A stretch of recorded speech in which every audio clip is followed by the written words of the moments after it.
MLA sita thang da thek thedet ke di minister ke long nu nangia otta vedet lo thang da un edet lo HAD parliamentary secretariat da mandun un edet lo amasi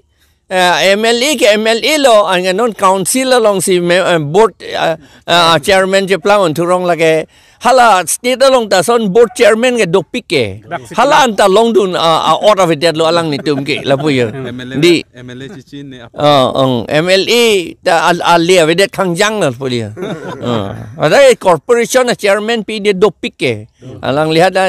hala anta ke long dun ji out of it lo Dorsing Ronghang ke hai ke la